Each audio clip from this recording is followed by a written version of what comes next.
ఒకవేళ యాక్సిడెంట్ అనేది పొరపాటున యాక్సిడెంట్ అనేది ఏదైనా ఎవరైనా ఇంటెన్షనల్ గా చేసే కార్యక్రమం కాదు. ఒక గొర్రెల కాపరి 40 సంవత్సరాల వయసులో ఆ గొర్రెల కాపరి ఉంటాడు. వయసు అయింది ఆల్మోస్ట్ ఇంచుమించు. రోడ్డు మీద గొర్రెలు కాసుకుంటా ఉన్న పరిస్థితుల మధ్య బైక్ లో యాక్సిడెంట్, బైక్ మీద యాక్సిడెంట్ జరిగితే దాంట్లో కుట్రకోణం ఎక్కడి నుంచి వస్తుంది? హత్య చేయాలి అని ముందుగానే ఆలోచన చేయాల్సిన పరిస్థితులు ఎందుకు వస్తాయి? ఆ మనిషి ఎవరో పరిచయం కూడా లేదు ఈ మనిషికి, ఈ పిల్లాడికి. వీళ్ళకి ఎవరికి పరిచయం కూడా లేదు ఆ మనిషి. Is just pedestrian. ఒక దారిన పోయే నడుచుకుంటూ పోయే ఒక వ్యక్తి. అన్ఫార్చునేట్ గా జరిగింది.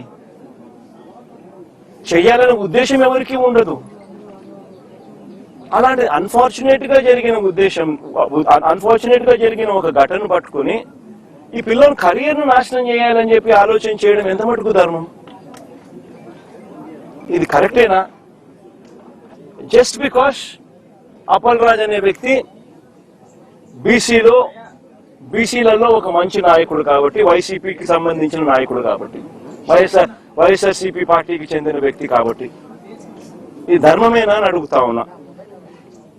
నిజంగా ఒక చిన్న పిల్లాడి చేసిన యాక్సిడెంట్ ను ఒక కుట్రగాను హత్యగాను దాన్ని చిత్రీకరించి మొత్తం అప్పల్ రాజ్ కుటుంబాన్ని దీంట్లో ఇరికిచ్చే కార్యక్రమం ఎంత మటుకు ధర్మం అనేది అందరూ కూడా ఆలోచన చేయాలి. అసలు ఆశ్చర్యకరమైన విషయం ఏమిటి అని అంటే, ఎల్లో మీడియాలో ఒక కట్టుకథ రాయిస్తారు. దానికి యాంగిల్స్, వక్రీకరణ, ట్విస్టింగ్, మసాలాలు అన్ని కలిపి తర్వాత టీడీపీ సోషల్ మీడియా దాన్ని అందుకుంటుంది.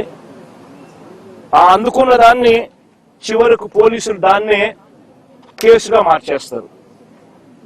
నిజంగా రాష్ట్రంలో జరుగుతా ఉన్న మాఫియా సామ్రాజ్యం ఇదే. ఇది ఓ ఈనాడు, ఒక ఆంధ్రజ్యోతి, ఓ టీవీ5, ఓ చంద్రబాబు, ఓ లోకేష్, వీళ్ళకి సంబంధించిన గవర్నమెంట్, వీళ్ళకి సంబంధించిన పోలీసులు. ఇది ఒక మాఫియా సామ్రాజ్యం. నిజంగా ఇది ధర్మమేనా అని చెప్పి నిజంగా అందరూ కూడా, ప్రతి ఒక్కరూ కూడా గుండెల మీద చేతులు వేసుకుని ఆలోచన చేయాల్సిన అవసరం ఉన్న ప్రశ్న ఇది. అప్పల్ రాజ్ విషయానికి ఒకసారి వద్దాం. అప్పల్ రాజ్ అనే వ్యక్తి 10వ తరగతిలో he was state first rank. Appal Raj అనే వ్యక్తి వీళ్ళ నాన్న 10th క్లాస్లో స్టేట్ ఫస్ట్. చంద్రబాబు నాయుడు గతంలో ముఖ్యమంత్రిగా ఉన్నప్పుడు వచ్చి అవార్డు ఇచ్చినాడు వీళ్ళ నాయనకు, స్టేట్ ఫస్ట్ అవార్డు ఇచ్చినాడు. చదువుల్లో ఆ స్థాయికి పోయిన వ్యక్తి తన సొంత కష్టం మీద డాక్టర్ అయ్యాడు. లోకేష్ మాదిరి డొనేషన్ కట్టి స్టాన్ఫోర్డ్ లో సీట్ తెచ్చుకోలా. సొంత కష్టం మీద కష్టపడి చదివి డాక్టర్ అయినాడు.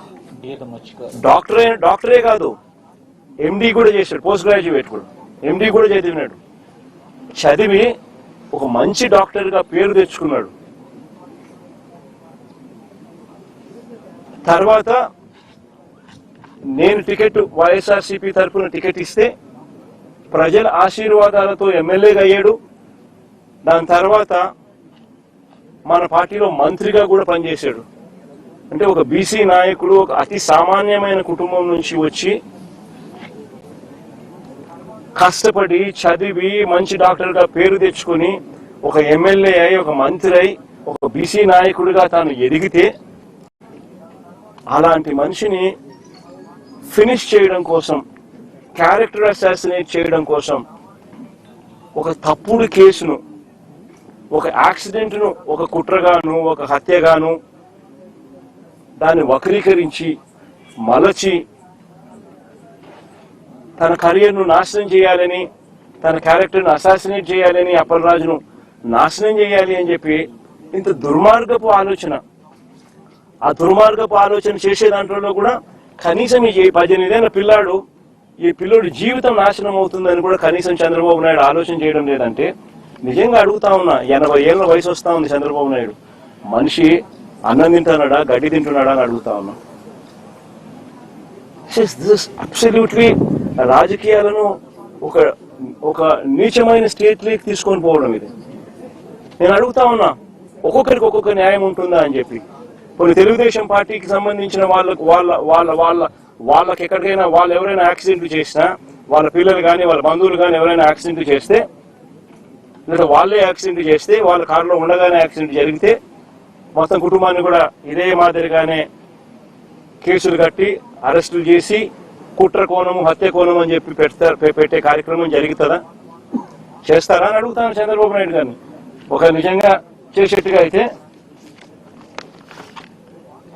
ఇచ్చాపురం టీడీపీ ఎమ్మెల్యే కారు ఢీకొని వృద్ధుడు మృతి. ఇచ్చాపురం ఎమ్మెల్యే స్వయంగా కారులో ఉండగానే కారు ఢీకొని వృద్ధుడు మృతి. ఇదే ఇదే ఇదే శ్రీకాకుళం జిల్లాలోనే నేను చెప్తా ఉన్నా, ఎక్కడికో బయటకు కూడా పోవడంలా.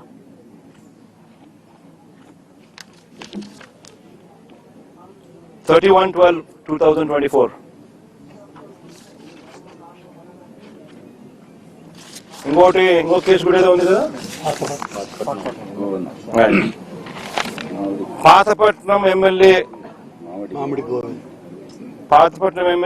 మామిడి గోవింద్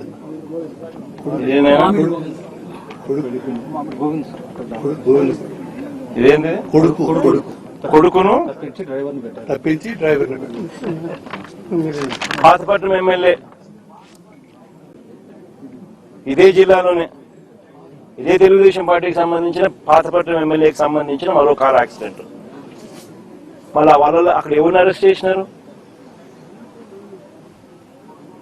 ఒక్కొక్కరికి ఒక్కొక్క న్యాయం వర్తింపజేస్తే నిజంగా బతకదు, వ్యవస్థ అనేది బతకదు.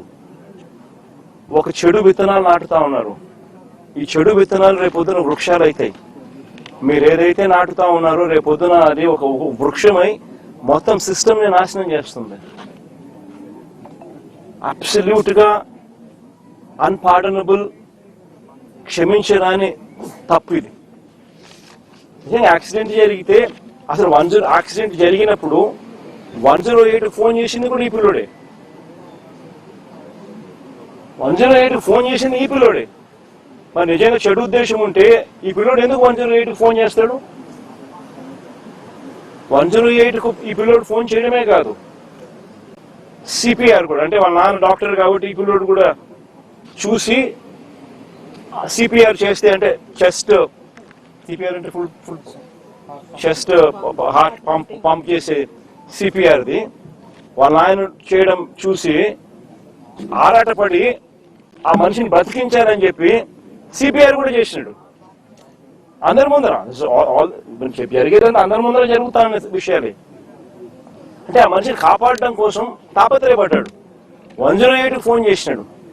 మన పోలీసులకు ఆ తర్వాత ఇన్ఫార్మ్ చేసింది కూడా ఈయన ఆయనే. మరి ఎవరైనా కూడా దాన్ని కప్పాలనో ఇంకొకటి చేయాలనో ఎవరు తాపత్రయపడాల. ఒక అన్ఫార్చునేట్ ఇన్సిడెంట్ జరిగింది. ఒక అన్ఫార్చునేట్ ఇన్సిడెంట్ లో అందరూ కూడా కాపాడే ప్రయత్నమే చేస్తున్నారు తప్పనిచ్చి, దానికి బాధపడుతున్నారే తప్పనిచ్చి అయితే ఎవరు కూడా వాళ్ళ తప్పు లేదు. పాపం చేయగలిగింది ఏముంది?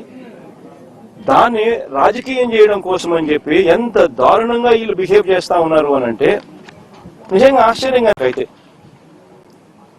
ఇదే చంద్రబాబు నాయుడు గారు, నేను అడుగుతా ఉన్నా, ఈయన చేసింది ఏంది? యాక్సిడెంట్ లో మరణించిన ఆ వ్యక్తి, యాక్సిడెంట్ లో గొర్రెలు కాపరి మరణిస్తే దాన్ని రాజకీయం చేసేందుకు చంద్రబాబు నాయుడు ఏం చేసినాడు? పాఠశాలదని యాదవ్ మంత్రిని పంపిస్తాడు. ఇక్కడ పాఠశాలదని ఒక యాదవ్ మంత్రి ఇక్కడికి వచ్చి ఈడ ర్యాలీలు చేయిస్తాడు, కులాల మధ్య చిచ్చు పెట్టేదానికి. ధర్మమేనా ఇది? అంటే ఏ పక్కైనా మత్స్యకారుడే కదా, అంటే ఇల్లు కొట్టుకొని సావని అయినా. అంటే ఏం తప్పు చేసినాడు పిల్లోడు? ఒక యాక్సిడెంట్ జరిగింది, పొరపాటున జరిగింది. జరిగిన దానికి నిజంగా మనుషుల్లో ఎవరైనా ఉంటే వాళ్ళతో ఇద్దరితో కూర్చోపెట్టుకొని పొరపాటు జరిగిందమ్మా, కాంపెన్సేషన్ ఇంతకన్నా ఇంత ఎక్కువ ఇస్తామమ్మా, నీ కుటుంబాన్ని పూర్తిగా మేమే అన్ని రకాలుగా చూసుకుంటామమ్మా అని చెప్పి వీళ్ళతో భరోసా ఇప్పించాలి. నిజంగా అప్పలరాజు కూడా ఆ పని కూడా చేయడానికి కూడా ముందు కూడా పోయినాడు పాపం, మంచి ఉద్దేశంతో మంచి మనసుతోనే. ఇప్పుడు వీళ్ళు ఏం చేస్తా ఉన్నారు, దీన్ని రాజకీయం చేసి చెడగొట్టి వాళ్ళకి జరిగే మంచి కూడా జరగకోకుండా రాజకీయంగా ఒక యాదవ్ మంత్రిని ఇంటికి పంపించి ఒక యాదవ్ను అప్పలరాజు అంటే ఓ మత్స్యకారుడు ఈ పిల్లోడు 18 ఏళ్ళ పిల్లోడు కుట్ర చేసినాడంట, హత్య చేసినాడంట అని ర్యాలీలు. నిజంగా నేను అడుగుతా ఉన్నా, ఇదే చంద్రబాబు నాయుడు గారిని అడుగుతా ఉన్నా, నీకు మనిషివా రాక్షసుడివా అన్నది ఒకసారి నువ్వు ఆలోచన చేసుకోవాలా అని చెప్పి చంద్రబాబు నాయుడు గట్టిగా నిలదీస్తూ అడుగుతా ఉన్నా. ఎందుకంటే ఒక మనిషి అనేవానికి మనసు ఉండాలి. This is beyond repair. అంటే ఒక ఏ ఇన్సిడెంట్ అయినా కానీ వదలకూడదు, దాన్ని ట్విస్ట్ చేయాలా, వక్రీకరించాలా, ఎవరినైనా నాశనం చేయాలా, నీ రాజకీయ అవసరాల కోసమైనా ఆలోచన చేయడం దుర్మార్గం అనిపించడం లేదా మీకు? Absolutely disgraceful. నిజంగా అడుగుతాను, ఇదే యాదవుల మీద చంద్రబాబు నాయుడు గారికి నిజంగానే ఇంత ప్రేమ ఉంది అన్నమాట పోనీ వాస్తవమేనా అంటే అది లేదు. మన ప్రకాశం జిల్లాలో యాదవులు గొర్రెలు కాస్తా ఉంటే, కొన్ని పొలాల్లోకి పోయి ఏదో గొర్రెలు కాస్తా ఉంటే చంద్రబాబు నాయుడుకి సంబంధించిన వాళ్ళు యాదవ్ను కొట్టినారు ప్రకాశం జిల్లాలో. It's been reported. కొడితే కేసు ఎవరి మీద పెట్టినారు తెలుసా? కొట్టడం మీద కాదు, యాదవుల మీద కేసు పెట్టినారు. నిజంగా నేను మనిషికి యాదవుల మీద నిజంగా ప్రేమ ఉందా అని అడుగుతా ఉన్నా. విశాఖపట్నం మేయర్, మొట్టమొదట యాదవ మేయర్ చరిత్రలో ఇంతవరకు ఎప్పుడు విశాఖపట్నం మేయర్ గా ఒక యాదవ కులస్తులు ఎప్పుడు మేయర్ కాలా.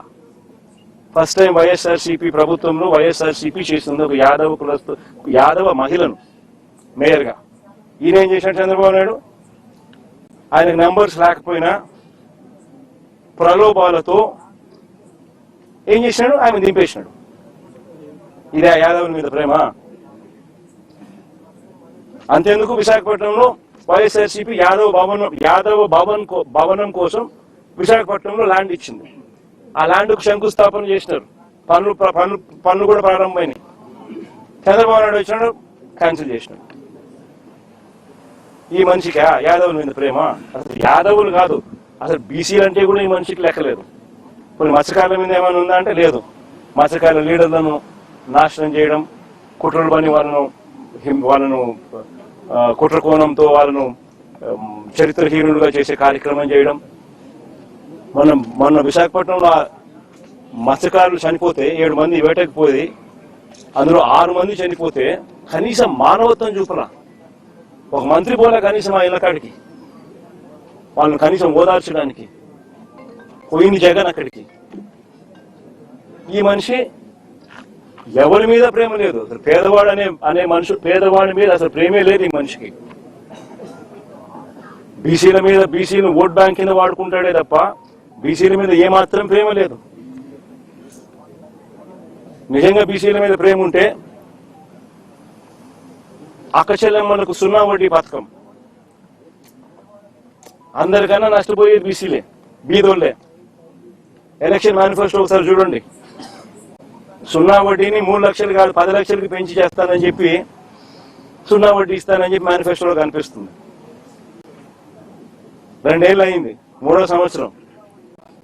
ఇంతకు ముందు ఇస్తా ఉన్న 0 వడ్డీ ఇప్పుడు కూడా రద్దు చేసినాడు.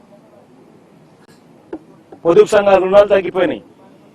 20,000 చిల్లర కోట్ల నుంచి వైఎస్ఆర్సీపీ ప్రభుత్వ హయాంలో 49,000 కోట్లకు మేము తీసుకొని పోతే, ఈ ప్రభుత్వం వచ్చిన తర్వాత చంద్రబాబు నాయుడు గారి హయాంలో 49,000 కోట్ల నుంచి పొదుపు సంఘాల రుణాలు ఈ రోజు తగ్గిపోయి 49,000 నుంచి 30 చిల్లర కోట్లకు వచ్చింది. 39,000 ఎంతో తగ్గిపోయి. చేయూత లేదు, ఆసరా లేదు, 0 వడ్డీ లేదు. గతంలో వైఎస్ఆర్సీపీ హయాంలో ఉన్న పథకాలన్నీ రద్దు. ఫీజు రీఇంబర్స్మెంట్ బకాయిలు దాదాపుగా 9,000 కోట్లు ఉన్నాయి. విద్యా దీవెన, వసతి దీవెన బకాయిలు.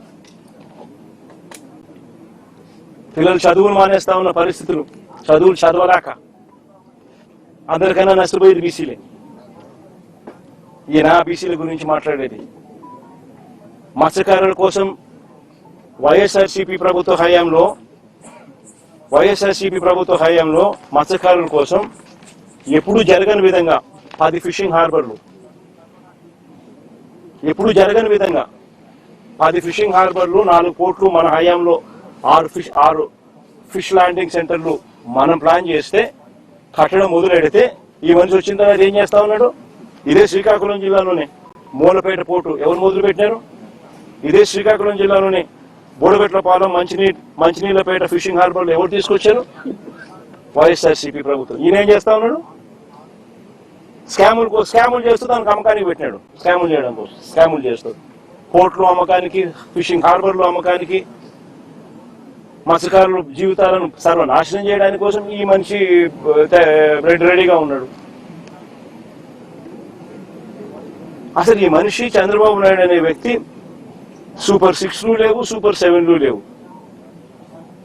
ఎన్నికలప్పుడు బాండ్లు ఇచ్చినాడు, ప్రతి ఇంటికి పోయి బాండ్ ఇచ్చినాడు. పిల్లడు కనపడితే అదే ఏమన్నాడు? నీకు 36,000, నీకు 36,000, నీకు 36,000. అమ్మ కనపడితే ఏమన్నాడు? నీకు 1500 నెల, నీకు 1500, నీకు 1500, నీకు 1500 అంటే 18,000, నీకు 18,000, నీకు 18,000, నీకు 18,000. మళ్ళీ 50 ఏళ్ళ ముసలి ఎవరు కనపడలేదు, విలేకరులు ఎవరు కనపడతాం? 50 ఏళ్ళలో 50 ఏళ్ళ ఎవరు కనపడితే ఏమంటాడు? నీకు 48,000, నీకు 48,000, నీకు 48,000. అందరికి బాండ్లు. అమ్మ ఒడి 15,000 కదా దేవుడు ఎరుగు.